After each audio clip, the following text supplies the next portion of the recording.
Guy Griffiths. I've presented at, as Rob says, all of these, various different presentations back in the day on retention, on health seekers. I also host a couple of podcasts which lots of people in the room have even guested on. If you want to know about Rob Handy's Dream Gym or Amy Ritton's Dream Gym, then look up the Your Dream Gym podcast. There's other podcasts we do as well. But for me, working with independents, I work with all sorts of different clubs, public sector, private sector. Independents are always fun because you're closer to your members. You generally have better member retention. So that's weird. Is there much of a scope for me? There's always room for improvement on retention. But what I enjoy these conferences because I always learn a lot from them, and it's, you know, there's always a great vibe, and as Rob says, there's a good chance for a beer afterwards. The group itself, I think, it's brilliant. Yes, it started on Facebook, but the community of independent gyms, I think, is fantastic. The advice and support and learning that you can get, both on the Facebook group and the education in terms of online webinars and events like this and other workshops that Rob's put together are fantastic. The third part of independent gyms after the community and the education is the suppliers, of course. So this event wouldn't happen without the suppliers. So just want to back up what Rob said. Please do go and talk to them at least. You don't have to buy everything that they're selling, but do go and talk to the suppliers, because the reason this event is happening is because of the sponsors. So lots of them are speaking today. You'll get lots of education and tips from them, but do go out and look at what offers they've got and what support they can give you. It's not necessarily about buying something. A shout out to Club Right, who I think have been at every independent gyms event. I'm not picking them out particularly for any reason other than the three people I've got on the panel today are all Club Right users. That is more by coincidence than by design, but it kind of shows the way that Club Right support this event. The panel, why do we do a panel? So we've done these at the last few events. I think it's really important for independent gym owners particularly to listen to your peers. Yes, throughout the rest of the day there's some fantastic other panels and advice and sessions going on, but it's really important within this group that, and I can see there's a few gyms and come and they'll sit on one table and they'll have their little huddle, but it's important to listen to what other gyms are doing and find out how people are doing things differently. So with these panel debates, the idea really is to get you thinking differently and get you talking, okay? The Facebook group started off with lots of independent gym owners asking each other for advice. And this is really an extension of that. What's happening differently? What are people doing that is different? And how can you all help each other? So the panel debate at the start of the event is to get you all thinking differently and talking either on your table or over lunch. You don't have to come and quiz the people that I'm about to quiz. You can if you want.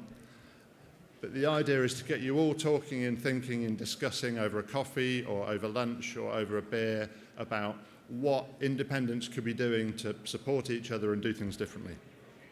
And the hot topic lately has been 24/7 opening and unmanned clubs. So that's what Rob and I looked at all the discussions on the Facebook groups, and there's a lot of debate about this. So we decided at this conference we're going to focus particularly on unmanned clubs and on 24/7 opening. Okay, so get your questions ready on that. I'm going to invite these three gym owners up to join me on the stage. Those of you who are looking for a few people said, oh, you're doing the keynote, you're talking about, what are you talking about, retention, health? No, I'm not doing a keynote, that's it, that's my bit. I want you to hear from people like you about what they're doing. That's what makes this kind of event work. So, Rich and Claire and John, if you want to come up and join me, I'm going to relax now and take a seat as well and talk about what they're doing differently. So, as I said, talking about 24/7 opening and unmanned gyms. And we're really going to jump straight in and just like talk about these three quite different clubs that we've got and go through the changes they've made over the last few years. So we're in the right order, perfect. So Rich is here from the Hurt Locker. in Bridport. This is what the Hurt Locker looks like in Bridport. Here's that. Happy days. There's my gym. Not bad. And they've all said my main job is actually to get them to talk a little bit, but not too much. So if it feels like I'm shutting them down, it's because we have only got 45 minutes. But Rich's Club is not just a gym, it's a community. So nice tagline. It's true. So Relatively modest membership in terms of price and numbers. Only opened in May 2021, but just a year in, decided that he needed to go unmanned. Mainly because? yeah, that's it. So I was opened the gym just after lockdown 3. That was my main goal, and managed to open it within 3 weeks of signing the lease. So I was happy with that. And then it was only on the Facebook group that I saw someone say about unmanned insurance and about the door system. I was like, hang on a minute, I'm doing 9 hours a week and I'm fucked.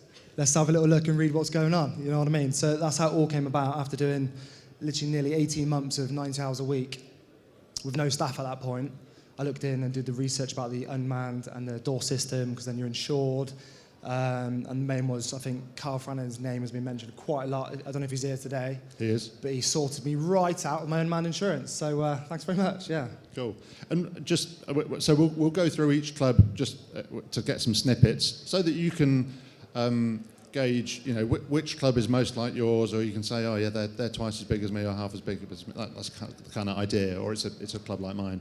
But what was your biggest, so you saw this idea, you had a chat with Carl. What was your biggest concern, Rich, before you started? Biggest concern is kind of, one, if it's going to work. 2, are they going to look after my gym? I'm quite a proud guy. It's just a one-man show. It's just me running the whole lot, the cleaner, the director, the accountant, the whole thing. So that's why I look so bloody tired. And I got a 2-month-old at home as well. And the main concern was, will it work? And I kind of knew, because like I said, it is a community. I knew it wouldn't affect memberships, because everyone knew me for 18 months grafting. That, one, I knew all their names, first name terms, and what they trained, that customization stuff.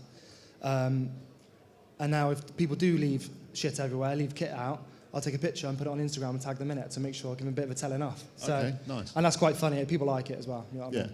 And what in terms of what you weren't thinking about, but you know, a quick benefit that you immediately got? Can you think of something? Because I did have like an apprentice/staff member who was working for me, and then he was going to move to Bali. And at the point, I saw the independent gym group with the unmanned insurance and the door scanner, and I thought, as soon as he goes, I'm getting this door in, and I'm going to lessen my hours a bit. I do about 50 hours now still, but at least it's not 90. You know what I mean? So he's gone to Bali. Yeah. Happy days. So he's happy, but you're happy as well. Yeah, even more happier. Like I said, and again, when I built the gym in the location, I can walk to work. It's only 400 meters from my house. But demographic-wise, you can see my members aren't massive, but I'm 400 meters from my gym, and the main thing where I am is a little seaside town in Bridport. So you're never going to get thousands of members anyway. So I was happy with that door system. Happy days. But you can also do the school run. I do the school run as well, yeah, hence why I look knackered. Know what I mean? Perfect. Okay, thanks, Rich. So, well, as I say, just a couple of snippets each, then we'll get into some more detailed questions and have your questions ready in a bit, please. Claire, the loft. Hi. Look, there's a few fairly Instagram-friendly snaps, I think, there. You can tell she's good on the socials. They've just been done. Yeah. They're quite new. So, but a really cool-looking gym was a health hub. Mm-hmm. As we started talking, it was like, oh, that's really interesting. And we almost got distracted and started talking about health seekers. But it was very class-focused, which obviously during lockdown all went online. And you were doing reasonably well through lockdown with your online classes. Yeah. You maintained the membership. Yeah, definitely. But as you came out, a bit of a drop-off there. Yeah. That you're... And it is very much a family business. Yes, it was your son that picked up on it and said, Mum, you need to do this, right? Yes, yeah. So basically we were a ladies-only gym before lockdown, and I was doing similar to Rich, loads of hours. I got 3 sons at that point. I've now got 4. And yeah, and when we came out of lockdown, we'd been doing loads of online stuff, and I was quite knackered. And we were looking at changing the gym, I was definitely looking at making it mixed, because we'd lost so many members. And they said to me, you know, if you make it mixed, then we'll help you redecorate it, because Mum, it looks shit. So we painted it all and it looked super. We upgraded loads of equipment. And then I had the thought of going 24 hours, because at that point it was before lockdown. I realised I was pregnant with my 4th son after a 19-year age gap. And I didn't want to be the mum that I was to my older kids. I wanted to be a mum that was more around and not working in a gym all the time. So the 24-hour thing came about, and we put the door in like Rich, and yeah, it worked really well. We suddenly got loads of people joining, because I was the only 24-hour gym in the area, which was even better. And yeah, and the memberships went up, which was really good. Cool. So staff was in terms of, so there's quite a few different parts of the change that you've gone through there, but in terms of 24/7, one of the keys was staff and staff admin, right? Yes. Talk to us a little bit about what the way your staffing works now. There's 3 of you, right? Yeah, basically, that's right. Yeah. So there's just 3 of us now. I've had obviously members of staff in the past that have worked all hours. I've worked all hours because I've always needed to have someone there. But since going unmanned, there's now just 3 of us. I do paying the bills, quite a lot of the behind the scenes work, and I've got a cleaner that comes in, and she's in 5 days a week. Just making sure that everything's spick and span. We kind of started that during COVID, but I've kept it going, and members love it because the gym is pristine. And but she's more than a cleaner, isn't she? Yeah, she also makes key fobs for new members. She does gym tours if people want to come and have a look around, and she'll help people as well if they need a hand when they're in the gym, and she's there. She's basically sales. And also does some cleaning. Yeah, but pretty I much. think her job title is cleaner. Bless her. Yeah. Bless her. So no, she's awesome. And then there's my daughter-in-law who she does the admin, but she's also a qualified PT, so she does personal training and and she does the admin as well. So, and she also fixes machines. She's amazing. So if something breaks, she can usually get the toolbox out and quickly fix it. So that's brilliant.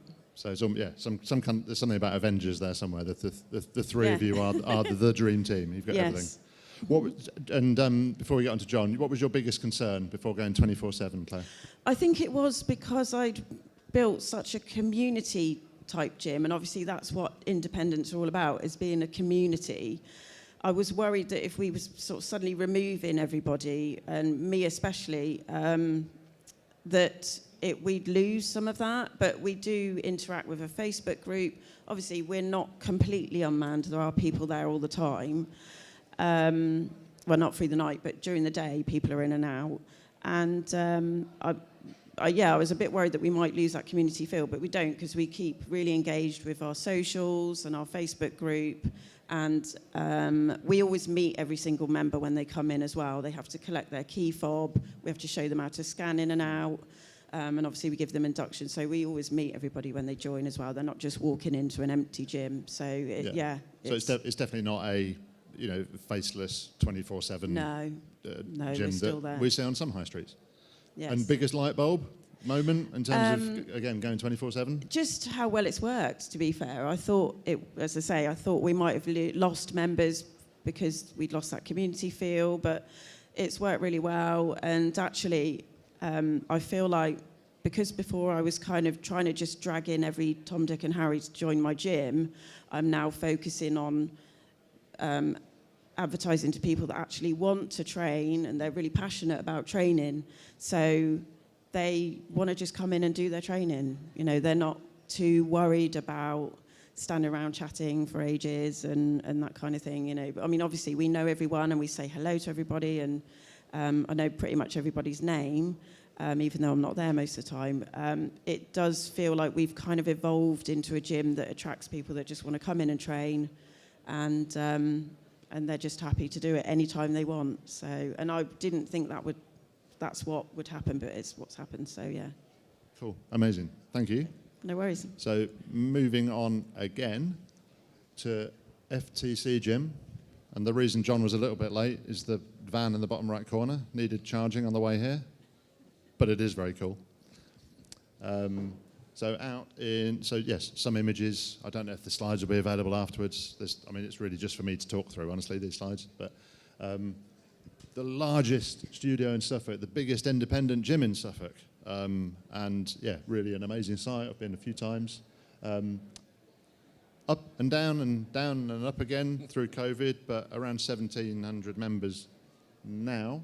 And there's been quite a big increase since you've gone 24/7, John, right? Yeah, so before the pandemic, we were sat at 1,900 members. Pandemic hit, we lost 800 members through the pandemic over the 12-month period. Obviously, we'd only been open 2 years when we hit the pandemic, so all my finances and everything was worked around, the first 3 years, turning a profit. So I literally cried the day that he announced the closure. Obviously worked through it, did what we did, retained the 1,100 members. They all paid all the way through, which was great because we have a real sense of community like the other two. We know every single member of ours. We speak to them by name. And I was never a great advocate of 24-hour gyms, to be fair. I've always been a bit anti it, to be honest. However, necessity sometimes requires that you go down routes that you don't think you should, and I did. And I took that decision, best decision I ever made. Yeah. So I set my target through the months, and I've hit all of them, and my 1,700 target was for December the 31st this year. We hit it last week. Amazing. Yeah, it was quite a shock. I think it was probably around this time last year or late July when I popped in and saw the gates going in. I was like, blimey, he really is doing it. Having not been a big advocate of it. But one of the big reasons was staff sickness, and staff sickness means who's going to cover it? Yeah. So on average, I would. So I had about 10 staff, plus I had a load of PTs that rent, and then I have a therapist that's got 2 guys working for him, and I now have a barbers as well within the setup. And so my staff, I had one guy in particular that worked 3 shifts a week. He thought it was his duty to take at least one of those off sick a week. Which is great, but obviously I used to have to cover that. So I think with all independent gyms, when you're the owner, you are doing 90 hours a week because you're the person that covers at short notice. Your other staff aren't going to come in. We're not the best paid industry. And, and unless you've got really, really, really good people that will drop everything to come and help you, you start to struggle. So I was doing shifts left, right and centre and double shifts at that. And it was just unsustainable. And actually, when I was sat here last year at the summer conference, Glenda spoke. And it was some of the words that she said that made me make the decision, really. And because of that staff illness and everything, I just went, I can't do this. I need to make a change. So if we don't convince, we're not trying to convince you this morning. We're trying to give you ideas and educate you. But if you're on the brink of what do I need to do, there's something I need to sort out my mental well-being and health as well, then have a look at Glenda this afternoon, because that was one of the triggers. Yes, staff sickness, then impinging on you, work habits changing as well, and ultimately you've reduced your staff now, right? Yeah, well, ultimately I lost staff through the pandemic as well, and then the new staff I got weren't particularly good. So I went through a lot of staff over the first 6 months, and I made another decision at the time I went 24/7 that I would recruit young, new staff, including my assistant manager, and I just went for really young people that weren't tainted by the industry, that I could shape and mould around what I think the industry needs. So my assistant manager, she's only 22. All my other members of staff are 17, 18, 19 years old. Couple of apprentices. I took on 2 apprentices at the same time, and they've got loads out of it. So best thing I ever did, actually, and they are really loyal, good, hard-working staff. I'm probably blocking her for a lot of you, but she's running a corporate. Yeah, the one kneeling down in front of the ladies there is my assistant manager. Yeah, but getting really involved. I mean, she's been at various other conferences and. Sorry, the gym's 17,500 square feet. So yeah, over 2 floors. It is in an old warehouse.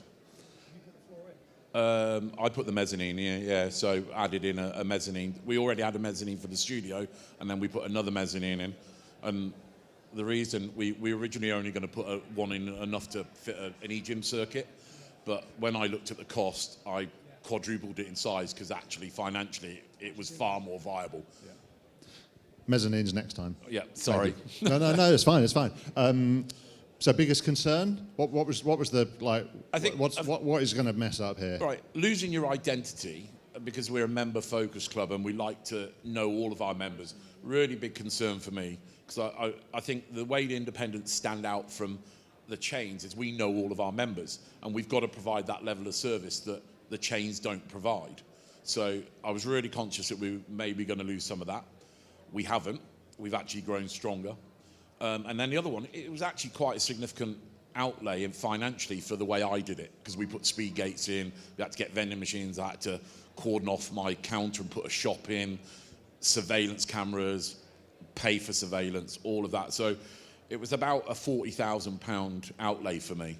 And just to get that back, well, I got it back in 3 months. And so I think you've answered the second question there as well. The realization. What was the light bulb that went on? So yeah, you got the return, but I got the return and I got the members, and so I've gone from a gym that was losing money to a gym that's now making money, and I'm now able to now plan my upgrade of my gym, and which is fantastic, because obviously I want to stay ahead of the game and stay ahead of those the chain gyms, and actually put in really quality gear, because I want it to be the best gym in Ipswich. Perfect. Okay. Now listen, I've got a whole bunch of questions that I can ask here, and I will. I'll kick off with a couple, but we do want to, the idea of this is to get you to quiz these guys. It's a bit difficult, actually. One of the reasons we've got John on stage is because he always asks all the questions. So you all need to step up, because John's not in the audience asking the questions, okay? But first things first, just in terms of your members, and I'm sure I've probably stolen a couple of people's questions there already, sorry.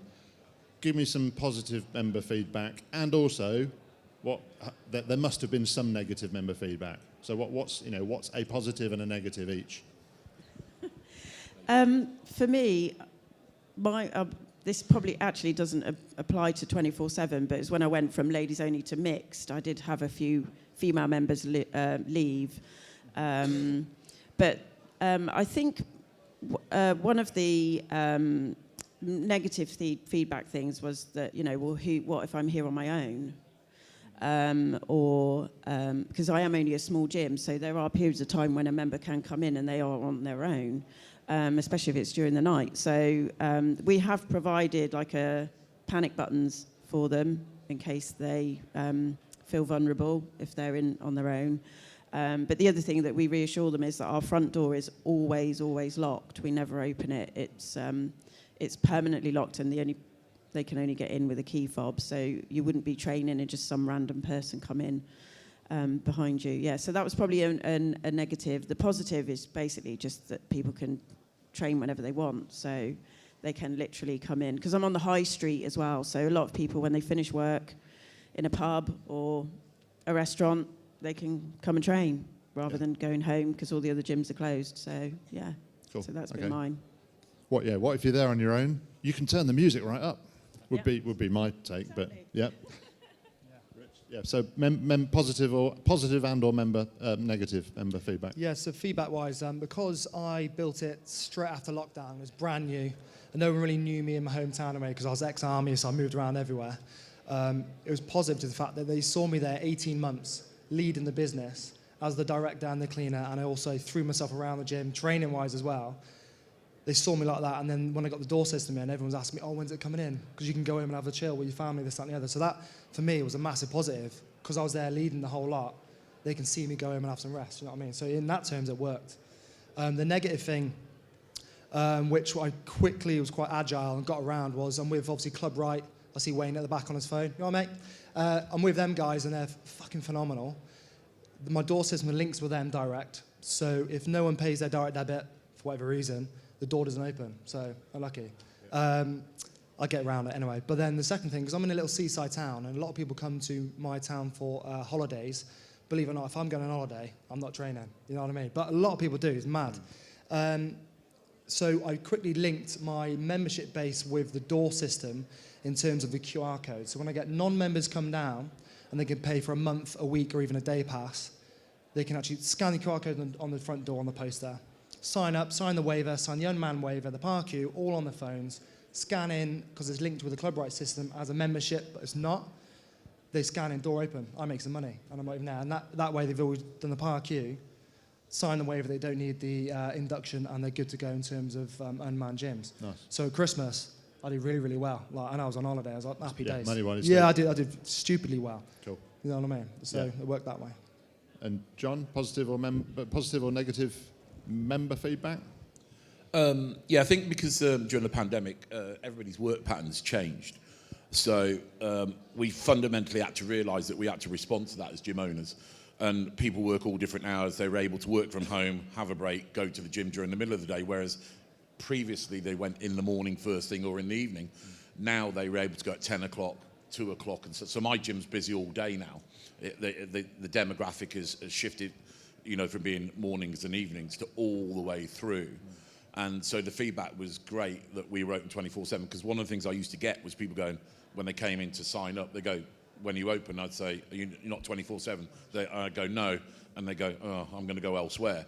But as soon as I said I was 24/7, they were like, they didn't have that reason to walk out the door. Yeah. Yeah, it's taken away a so, sales barrier straight away. And my particularly with your competition. Yeah, my existing members loved it because they didn't have to finish their workout by 9 o'clock, or they could come. Our shift of opening at 6, we now get everybody in at 5. You know, so we were even open on Christmas Day this year. Last year. No staff, and we had a sweepstake on how many people would be on Christmas Day. 36. 36 people trained on Christmas Day. And we ran a sweepstake, and my 17-year-old apprentice won 300 quid. So he was a happy man. Yeah. Just staff-wise as well. I don't know. There's some good story, but you take staff out to. Yeah. Now Nando's, but also to TRX training sessions. Yeah, but you can take the whole team now. Yeah. Right? So now with us going 24/7, I've booked us all into the TRX. Summit this year in September, so I'm taking the whole team, and I can do things like that now. I can, you know, the gym's still open, and I can take my team away and do team building with them, or doing training with them, and focus on them, because that was one of the things that allowed me to do, spend more time and focus with my staff and help them get them on courses, because I'm a big believer in CPD and stuff like that, and I think it's one of the lacking areas in our industry. So, any other staff thoughts from Claire or Rich? Don't have any. Don't have any staff. Even better. Claire? What, staff, you mean? Yeah, staff feedback, or, you know, how you found that? I'd say staff obviously really do like us being 24/7, unmanned. I mean, basically my cleaner, she can, as long as she does her hours, she can come in whatever day, not whatever day, but obviously she comes in most days. She can come in whatever times she wants. So if she's got an appointment in the morning, she can come in the afternoon, or if she wants to train first, she can train first and then do her work. So yeah, that works really well. And also my daughter-in-law, that's also my admin, she's got a little girl who's my granddaughter, and if she's off school, or if she's again needs an appointment, then Rachel knows that she can either work from home, or she can come in later, or on a different day. So yeah, staff flexibility is really good as well. Mm-hmm. So if there is a roving mic out there, so please put your hand up and it will make its way around to you. One here already. Just while the mic is finding them, we've got there is a mic, yeah. Rob, is there a mic? No, we need that one still. There's one at the back. Pete, just talk to us about PT for a second. It changes your PT offering a little bit. They can do PT whenever. Yeah, so my PTs can now come in anytime, 24/7. So it's given my PTs more flexibility and allowed them to work to their member, to their clients' wishes. So I don't know whether they think it's better, but now that the clients are going, I want to come in at 5 o'clock, they've got to be in at 5 o'clock. So, you know, exactly. But yeah, it has given that flexibility for the PTs as well, 7 days a week.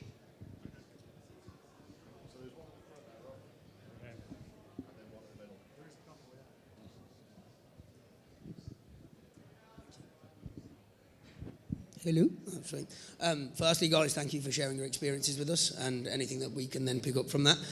My question's for John in particular. You mentioned that you were apprehensive about going 24 hours because you like, obviously, the connection and the community that you build because you get to see every member. What did you do then to try, or what do you do to try and kind of keep those values with the people that do come kind of out of hours or out of manned hours? So I just made sure I came in those hours, and you know, I showed my face because I had an influx of younger members join, and they were coming in at 9, 10, 11 o'clock. So I wanted to lay down a presence to make sure they knew they were being watched. Also to say hello, welcome them, teach them gym etiquette. I have a big thing about people not putting weights away and dumbbells. I've put 5 sets away in 5 years of dumbbells, which I think is a pretty good record, because everybody in the club knows that if they don't, I'm on them. So yeah, it was just about, with that flexibility, because I had more time, I was able to get in there, and I still do. And obviously our social media presence, we just banged really hard on the social media drum, to be fair. And I think one of the reasons they join is because of that community anyway.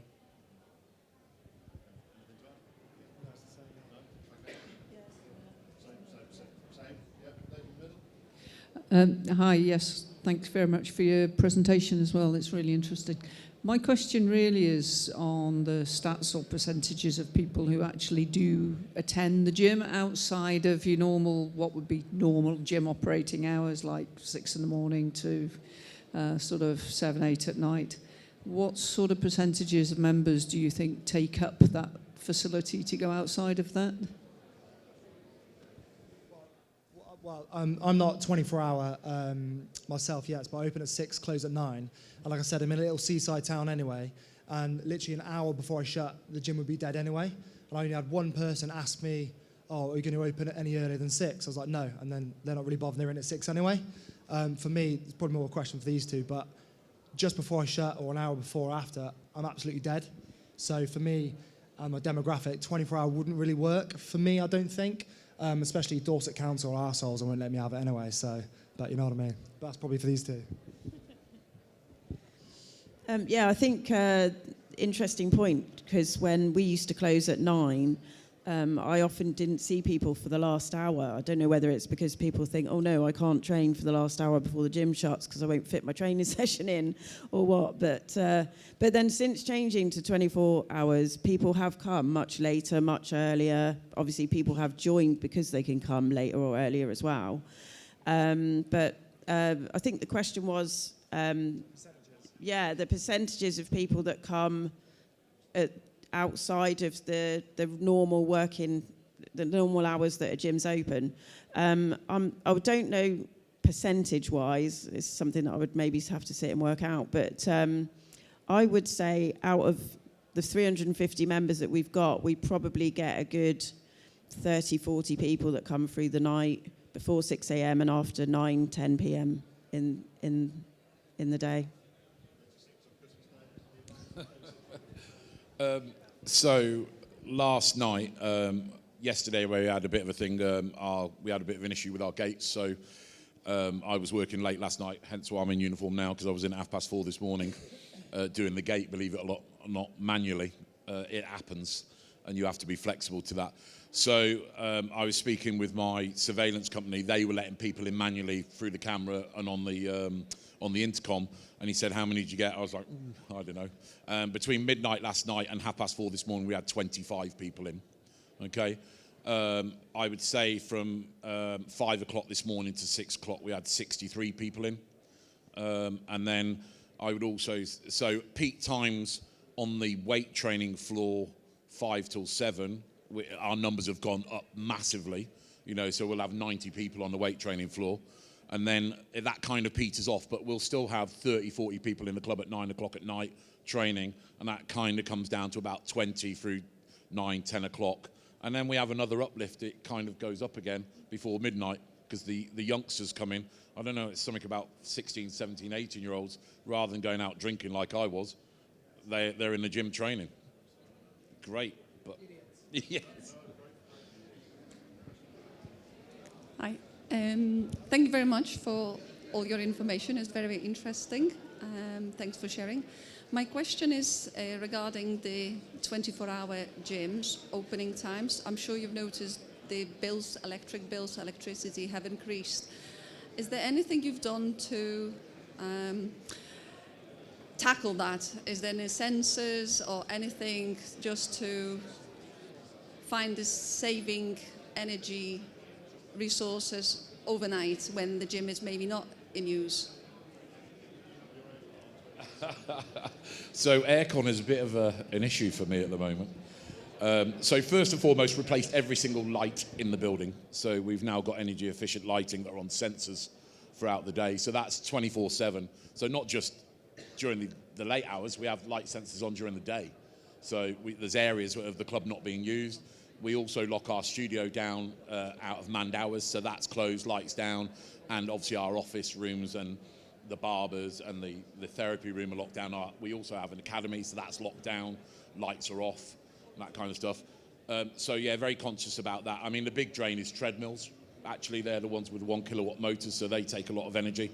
I was very lucky that I was locked into a contract, and I'm still in that contract now. So as prices come down, so the energy thing hasn't really hit me. However, I have a meeting tomorrow with the landlord, and then next week I have a meeting with a company that do solar power, and we are going down this. I've got a massive roof, so we're going to put solar power on, and if it could be a cost neutral thing, I reckon it will cost us between £30,000 and £50,000, but that'll offset by the electric. Obviously, I can't get away from the gas because our water's gas, but that's insignificant really in the big scheme of things.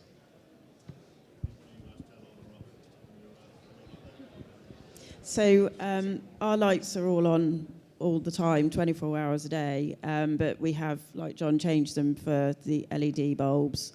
I don't have aircon, I have windows, and they're huge, so when they're open you actually get quite a nice circulation of air, so that's quite nice. So yeah, for me, aircon would be quite an expense that I wouldn't be prepared to spend money on aircon. And again, I can't do anything about treadmills, but we've only got 3, so it's not too bad.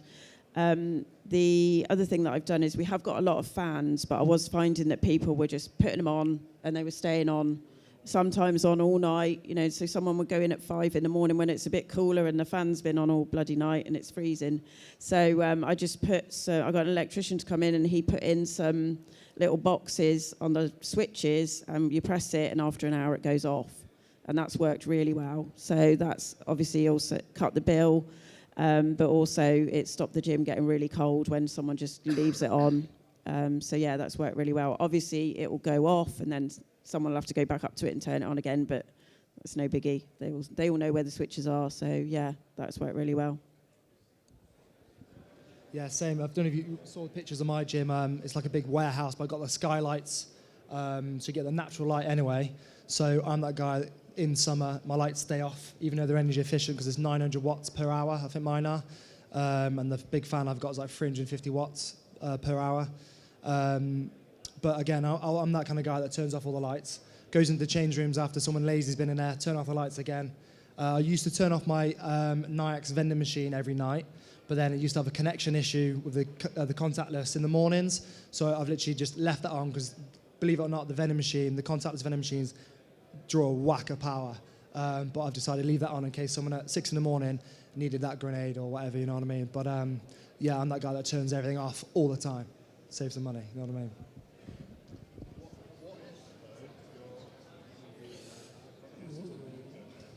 Yeah, so I did have my front of house system go down once. Sorry, not through any fault of the front of house system. No, yeah, so it wasn't Club Right's fault.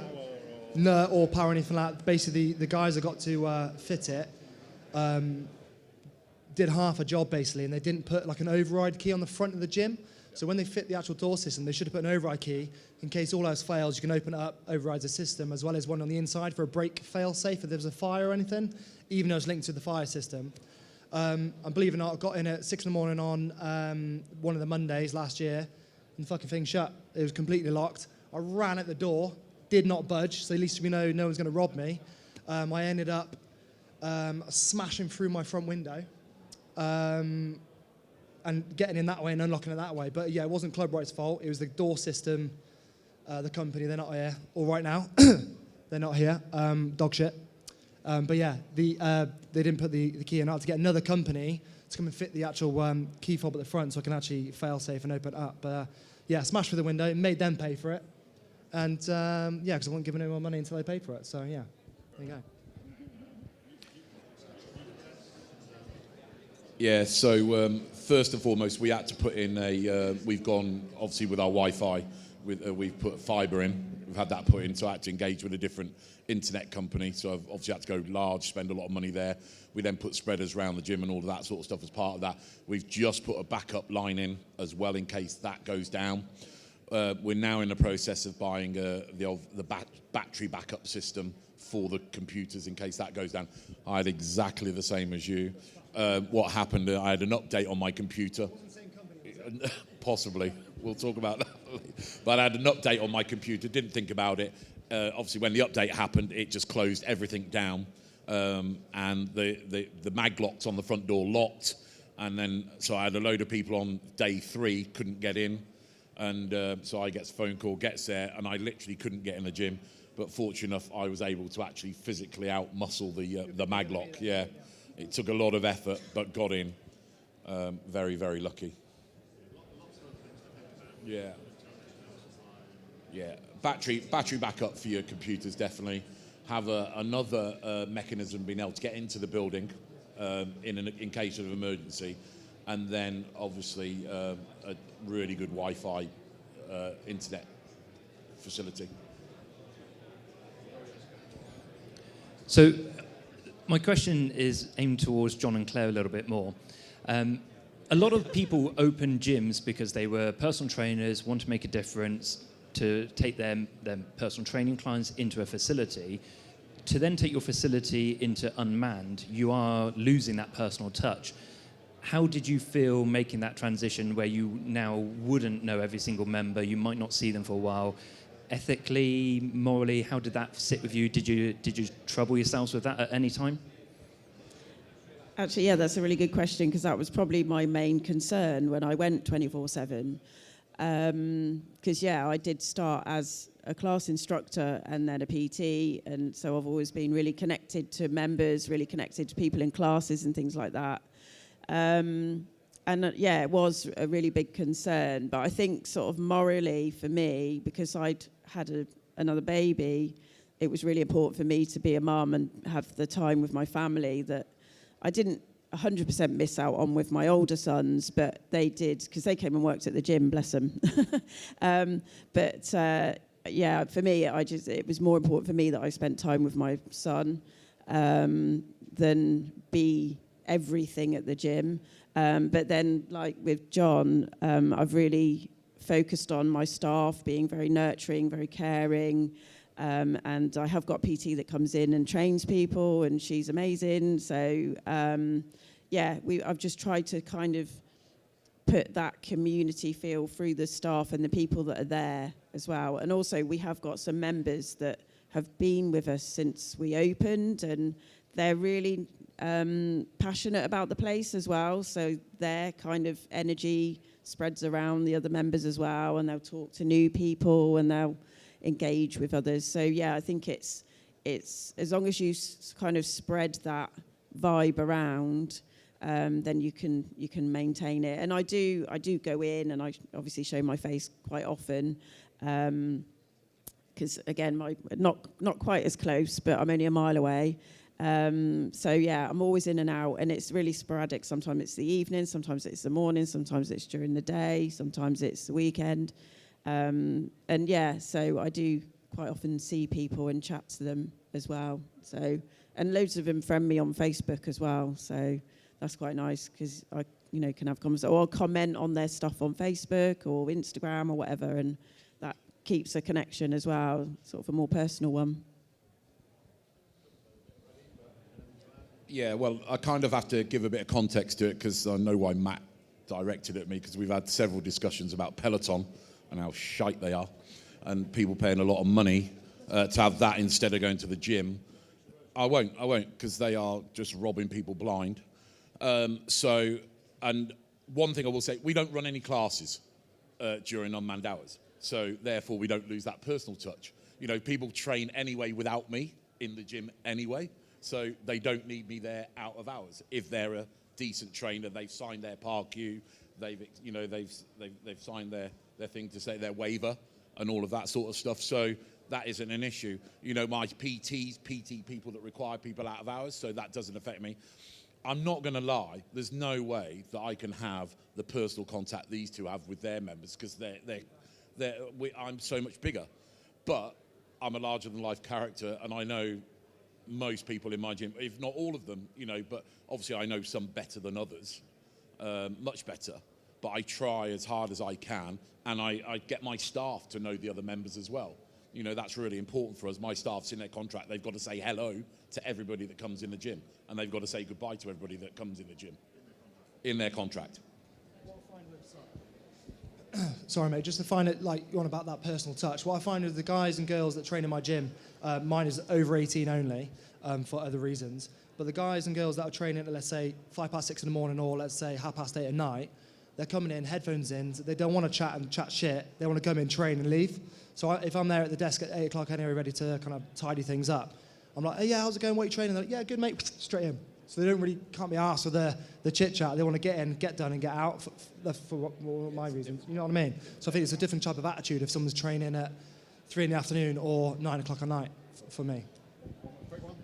Yeah, it's a quick one. Basically, I don't know what your setup is in terms of your neighbours, but do you ever get noise complaints or anything from weights being dropped or music out of hours? When I actually opened, again, another one for Dorset County Council, I had to prove the energy loss in the roof and all that. I blagged it. And I also said, you know the black matting that most gyms have got now, that are 20 mil thick? I told the council that they're soundproof. They're not. They bought it anyway. And after 2 years of being there, I had one complaint about a circuit in the morning, because I had the back roller doors open, which is my aircon, by the way. I had one complaint saying the noise was loud, but I've not changed the volume in 2 years. So I was like, unlucky. You know what I mean? So I didn't get any noise complaints that way. Is anyone from the council here? Yeah, I've had, when I first opened in 2015, I had to have like a noise breakout assessment done, which cost an absolute fortune. I wish I'd known you then. And that was, we basically had to see, I mean, I'm on the high street, which is really noisy anyway. There's always cars going past. And at night, there's bars and restaurants playing music. So, but I still had to have it done. And they told me that I couldn't have my music over a certain level, and at that point we were running classes, and quite loud ones as well. Some of them were Zumba, Club of Size, that kind of thing. We'd have the windows open because it was hot. So, but I'd never had a complaint. The only time I had a complaint was there's a yoga studio opposite, and when we had a Zumba class on, they were doing yoga across the road, and they said that it was a bit loud and that we should shut our windows. But I said, no, you should shut your windows because you're doing yoga, you're not particularly getting hot and sweaty. But because I'd had my assessment, even if they'd complained to the council, they wouldn't have been able to get anywhere because I was staying within my criteria from them. But now we don't run classes anymore, but the gym music can be heard from the high street if you're walking past. Yeah. And like you said about dropping weights, we're actually above a post office, and I have been in the post office when someone has dropped a weight upstairs, and it does shake a little bit, but everyone just sort of goes, oh, there they go again. And yeah, it's usually fine. But yeah, they don't, I ask the staff often in the post office, you know, are we okay? Is it too noisy? And they said, no, it's fine, because obviously the post office is open 9 till 5, and actually people are usually dropping weights between 6 and 7 in the morning or after 5 o'clock at night, because that's when it's busier. So yeah, it's not too bad. So I'm going to answer for John. No. Massive gym, industrial park. So. One very quick. I thought you were telling me to stop taking questions. You're telling me to take a question now. We're 5 minutes late, but there's one quick question. Do that one, and then we'll wrap up, if that's good. The lady just here, we've had it. Okay, I missed that. Pay attention, Rob. Wrap it up then. I've got one. Sorry, can I just jump in with one? Nobody's asked about security. What's to stop somebody walking out with a set of dumbbells? You can muscle off your own door. She's got windows. Gym stuff costs a bit of money, don't it? Absolutely. That is obviously one of the major worries, you know. So I was really conscious when I put my gates in and stuff that I didn't have a turnstile like Pure Gym and that have, because it looks like a prison to me. So I put speed gates in. The speed gates are only open a certain amount of time, so they'd have to be literally sprinting out with those dumbbells. You have that threat anyway, even when you're open normally with staff. So it was kind of suck it up and that. But I have CCTV. I have the police station 100 metres from the biggest police station in Suffolk, 100 metres from my building, and I'm on a 24-hour estate. You know, I take my chances.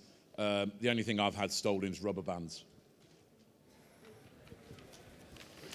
Yeah, I'm the same, CCTV, and I think because, and again, in the 3 years that I've been unmanned, nothing's gone missing. The other thing is, because we're upstairs, that would be quite a long way, all the way down the stairs, all the way through the corridor out onto the high street with something, they'd be noticed, definitely. Yeah, last little bit, I was out doing a little high rocks run, and someone nicked some creatine off my desk, and I'm quite a switched on kind of bloke, saw that someone was, one was gone, I knew exactly who it was, could see it on the cameras, and know who scanned in, so he paid me and he's fucking banned anyway, so, you know what I mean? Okay. But I think the other answer to that is the answers that you were all giving earlier, which is community. Yeah, independent gyms community, and sign up the right members, it won't be a problem, but also back to Carl Fanning and insurance. So hopefully that's all right. Listen, guys, thank you for joining us for this. Like I said at the start, the whole idea is to get the conference going, to get you thinking, but also to get you talking with each other. So if it sparks a couple of ideas, either just on your tables now or over a coffee later or lunch or a beer or goodness knows what else, think about this, share other ideas. That's the whole, for me, that's the value of the room, okay? It's not consultants or suppliers, don't get me wrong, go and buy stuff from them. But it's all of you and all of your ideas. So share ideas with each other. Quiz these guys throughout the day if you want. They're here all day. Thank you all for your questions, because otherwise I would have probably run out. And give these guys a big round of applause for joining us this morning and getting this started.